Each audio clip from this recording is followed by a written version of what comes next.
Anda kembali di News Update Portalika News. Pemirsa, Gubernur Jawa Tengah Ahmad Lutfi membuat gebrakan baru dalam sistem penerimaan murid baru atau SPMB tahun ajaran 2025-2026. Siswa miskin bisa menempuh pendidikan di sekolah swasta secara gratis.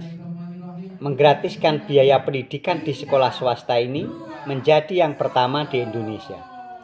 Pemprov mengalokasikan anggaran dari Bosda sebesar 2 juta rupiah per siswa dalam setahun.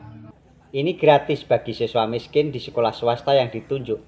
Pemprov telah mengalokasikan 2 juta per siswa, kata Ahmad Lutfi, usai meresmikan SMA Negeri Keberbakat Olahraga Jawa Tengah, sekaligus launching sistem penerimaan murid baru SLB, SMA, SMK tahun ajaran 2025 di Sekolah Keberbakatan Olahraga Jawa Tengah Kompleks Stadion Jatidiri Semarang, Senin 19 Mei 2025. Jumlah total sekolah yang ditunjuk sebanyak 139, terdiri dari 56 SMA swasta dan 83 SMK swasta. Untuk jumlah kuota siswa, sebanyak 5.004 orang atau satu rombongan belajar rombel setiap sekolah. Ahmad Lutfi menekankan program ini bertujuan untuk memberikan kesempatan pendidikan yang sama bagi anak-anak dari latar belakang ekonomi miskin. Selain itu, untuk menggerus angka putus sekolah di Jawa Tengah. Meski gratis, Pemprov Jateng tak asal-asalan menunjuk sekolah dalam program ini. SMA atau SMK swasta harus berakreditasi minimal B, memiliki ketercukupan sarana dan prasarana pembelajaran, selanjutnya memiliki rasio ketercukupan guru dan tenaga kependidikan, serta kesanggupan tidak melakukan pungutan pembiayaan pendidikan bagi murid peserta program kemitraan. Ini yang pertama di Indonesia, sekaligus menunaikan janji politik kami, memberikan akses pendidikan bagi siswa miskin, tegasnya. Sementara bagi calon siswa harus berasal dari keluarga kurang mampu prioritas pertama, prioritas kedua dan prioritas ketiga berdasarkan data terpadu kesejahteraan sosial atau DTKS. Selanjutnya calon peserta SPMB SMA dan SMK tahun ajaran 2025-2026 kelompok afirmasi kemiskinan dapat langsung melakukan pemilihan sekolah pada sekolah pelaksana program kemitraan. Caranya dengan mendaftar sekolah yang telah tercantum dalam sistem informasi aplikasi SPMB atau cek di laman resmi spmb.jatengprov.go.id. Di sisi lain, Pemprov Jateng juga membuka SPMB di SMA SMK Negeri. Jumlah total daya tampung SPMB tahun ajaran 2025-2026 di Provinsi Jawa Tengah mencapai 230.163 siswa, naik sebanyak 6.393 siswa dari tahun ajaran sebelumnya. Kenaikan daya tampung ini selain dari program kemitraan juga diperoleh dari penambahan unit sekolah baru, ruang kelas baru, dan sekolah keberbakatan olahraga. Penambahan daya tampung tersebut sekaligus memberi kesempatan kepada lulusan SMP atau sederajat dengan prioritas dari keluarga miskin dan dapat diperluas disabilitas, panti asuhan, dan anak tidak sekolah atau ATS. Tujuannya agar mereka dapat menikmati layanan pendidikan dengan pembiayaan yang setara. Prinsipnya bagi orang tua tidak usah titip-titip. Semua seleksi apa adanya karena sudah dibagi. Ada afirmasi, prestasi, domisili terdekat, dan mutasi. Serahkan pada potensi anak-anak kita, sehingga ke depan anak-anak bisa kita awasi secara berjenjang, kata Lutfi.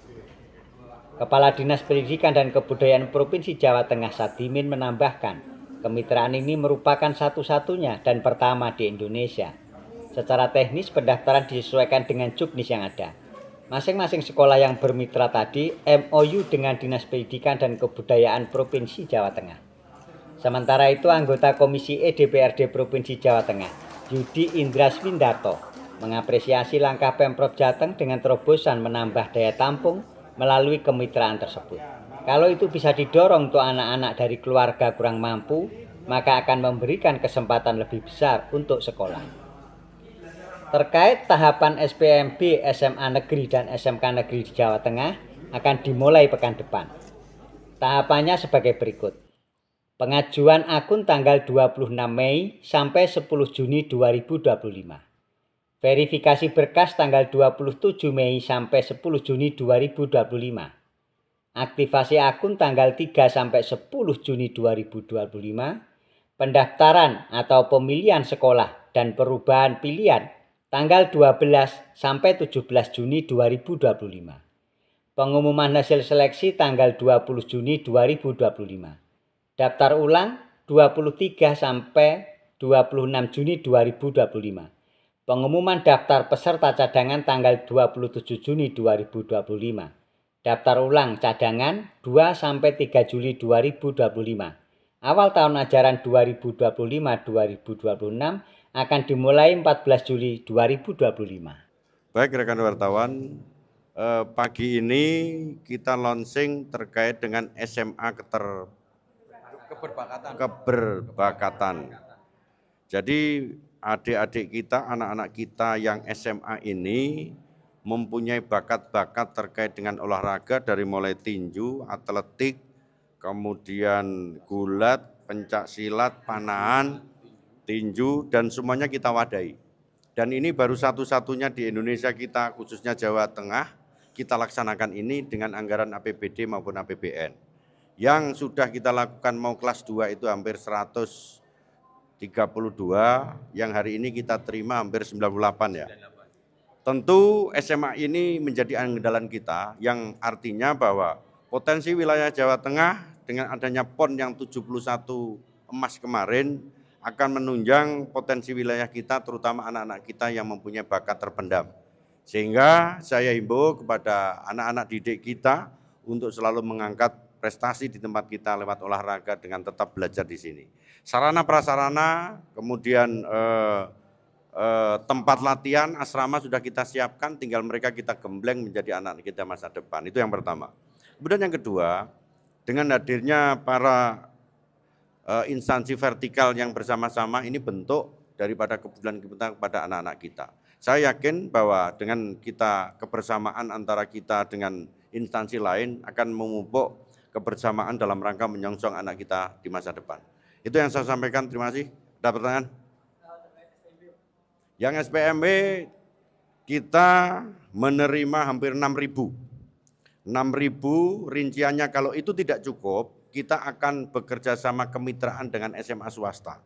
SMA swasta menerima sekitar 5.000, cukup untuk anak-anak kita di masa depan. Prinsipnya bagi orang tua, wes ora usah titip-titip, semuanya seleksi apa adanya. Karena sudah dibagi, ada afirmasi, ada prestasi, kemudian ada domisili atau zonasi, kemudian ada apa jenis yang mutasi, 30%, 30%, 30%, 20%, cukup untuk masyarakat kita mewadahi sehingga tidak perlu nitip-nitip. Serahkan kepada potensi anak-anak kita sehingga anak-anak kita ke depan dapat kita awasi secara berjenjang. Okay? Tetap pantau dan ikuti channel @portalika News untuk informasi terbaru dan terkini. Jangan lupa like, share, dan subscribe. Sampai jumpa.